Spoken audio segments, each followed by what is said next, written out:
ঈদের ছুটি শেষ না হতেই ঢাকায় ফিরছেন কর্মমুখী মানুষ। পাশাপাশি সরকারি ছুটি থাকায় এখনও ঢাকা ছাড়ছেন অনেকেই।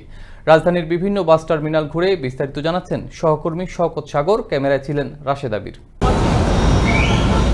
রাজধানীতে ঈদের আমেজ কাটেনি এখনো। সরকারি হিসেব অনুযায়ী ছুটি চলবে আরও 2 দিন। তবে পরিবার ও প্রিয়জনদের সাথে ঈদুল আজহার আনন্দ ভাগাভাগি শেষে রাজধানীতে ফিরতে শুরু করেছেন কর্মজীবীরা।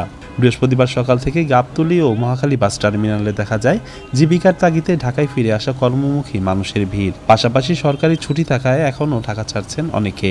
সেই সাথে যারা ঈদের ছুটি পাননি তারাও ছুটছেন পরিবারের সাথে ঈদুল আজহার আনন্দ ভাগাভাগি করতে। বৃহস্পতিবার সকালে গেছি আর আজকে আবার বৃহস্পতিবার আসলাম, এক সপ্তাহ কাটে। ভাড়া মোটামুটি বেশি ছিল একটু, কিন্তু আবার যাওয়ানো কষ্ট ছিল, জাম রাস্তায়। জাম মেলা তো হবে, 50 টাকা 100 টাকা করে বাড়তি সবকিছু এখনো নিতে আসছে গাড়িতে। ঈদের ছুটি পাই না, এই জন্য আমি ঈদের পরে যাচ্ছি। চুয়াডাঙ্গা জীবননগর থেকে আসছি, এখন ডাক্তার দেখাতে আসছিলাম, এখন আমি আবার বাসায় ফেরত যাচ্ছি আর কি। ঢাকায় আসছি আমরা ঈদের ছুটি কাটাইতে। আমরা সবসময় গ্রামে থাকি, আমাদের আত্মীয় স্বজন ঢাকায় থাকে, এর জন্য আমরা ঢাকা সবাই একসাথে ঈদ কাটাতে আসছি আর কি।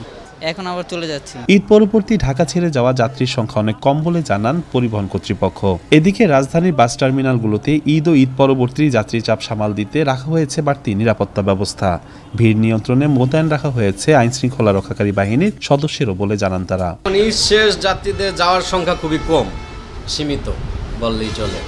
আর আসার সংখ্যাটাই এখন বেশি দেখা যায়, যে 40 সিটের গাড়ি এইখান থেকে মনে করেন 8 জন 10 জন 15 জন এরকমের সর্বোচ্চ গেলে যায়। আর আসার সময় 40-42 জনও আসে। ঈদের আগে সকল আইন প্রয়োগকারী সংস্থাই কাজ করছে, পুলিশ, তারপরে সেনাবাহিনী, র্যাব, এরা মাঠে ছিল, সর্বক্ষণ মনিটরিং দায়িত্ব ছিল। আর এখন বর্তমানে পুলিশ দেখা যাচ্ছে। আসার টাইমে ফুল আসে গাড়ি, কিন্তু যাওয়ার সময় 8 জন 10 জন করে নিয়ে যাচ্ছে আর কি। ঈদের পরেও আইন শৃঙ্খলা বাহিনী কাজ করতেছে, ওনারা খুব ভালো উদ্যোগ নিচ্ছে।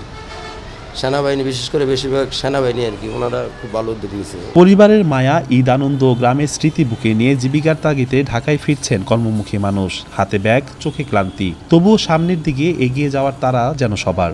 এভাবেই আবার সেই চিরচেনা রূপে ফিরবে তিলোত্তমা নগরী ঢাকা।